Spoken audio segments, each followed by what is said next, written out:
Oh, the trials and tribulations of the motovlogger.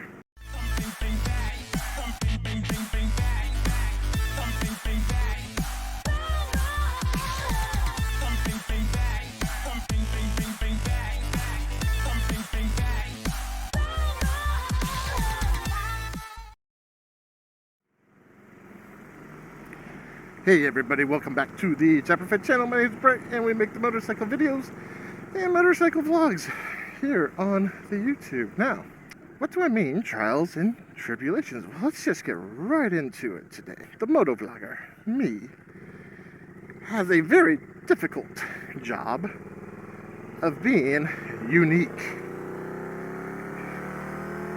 Because in a world full of motovloggers, we can tend to run together a little bit. And that's unfortunate because so many of us have really good content and really good things to say. However, when we all look and sound alike, it's hard to make a name for yourself. Say my name, say my name. So that's why I have started to introduce some new camera angles, thanks to the Insta360 X2. And now down here we have the GoPro Hero 8. Not doing the 360 stuff down there. I'm doing the 360 up here on my handlebars today. Why? Well, why not? What's nice is I have two permanent mount locations. I have the mount location here for my handlebars, and I have the other permanent one sitting back behind there. I think we can go. I think we can go.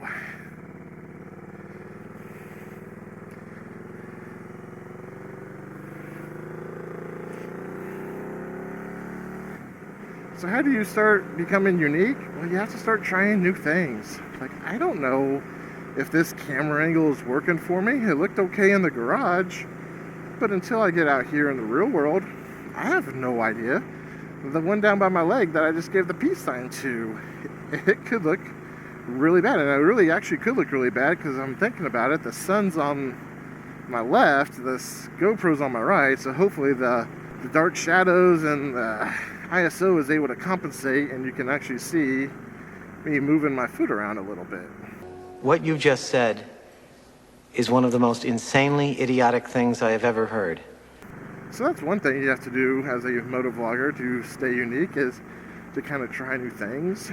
But then, what's the one thing that we all try to achieve, and a lot of us don't? Now, a lot of the channels that I follow have got it down to a point where it's very good, but our audio levels, we have the toughest thing to battle from any vlogger's perspective. So you have all your lifestyle vloggers and stuff along those lines. They don't have to battle the wind like we do. I mean, the wind that we have to overcome with our audio is insane, because not too many of them are riding down the road at 50 miles per hour with nothing between them and their microphone.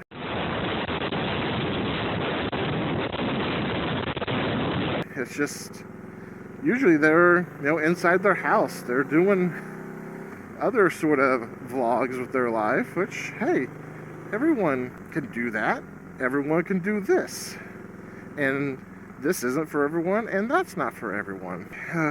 Obviously, driving is not for everyone. They see a cop and they all immediately start going 5 under the speed limit. Ugh, so annoying, so annoying. So in my quest for better audio, what I have done here today is I've taken a page out of JP1970's book. Yeah, buddy, shouting you out here. So JP1970 takes his microphone and actually runs it inside of his cheek pad. We're not talking behind it or in front of it like I had been doing. He's actually put his inside the cheek pad. In the computer. It's so simple. So what did I do? I stole a page out of his playbook and I snipped a hole ever so big in the top of my cheek pad, and I fed my microphone down inside of it. So I'm sure you have heard in a few videos a little bit of like a rattle or a rapping type sound. I like big butts and I cannot lie. And the deal with that was I had put so many dead cats and so much gaffer's tape on my microphone, it had probably quadrupled the size of the microphone. And pretty much any time that I was talking, my mouth was actually rubbing up against it, creating that hideous sound that you have been hearing. Now, maybe you haven't been hearing it, because I did try to edit it out to the point where I was talking most of those videos, so I was trying to talk over it. But I decided to go ahead and try something new. So again, I cut the hole in the cheek pad. I took off all the dead cats, all the tape, and put just one dead cat back onto the microphone, and I shoved it inside the cheek pad. So my thought process is these cheek pads have quite a bit of foam padding around them, kind of like a boom cover for a microphone is. And so my thought is we should be hopefully getting the same effect that I was getting with having all those dead cats on there. I'm hoping this translates. I'm hoping I don't just go home and have to throw out 3 episodes worth of footage, because gosh darn it, this sounds terrible. But go ahead and drop your comments below as far as your pains of being a motovlogger and what you struggle to overcome. We have such a great community here of motovloggers that just because someone is struggling with something, someone else might know what the solution is.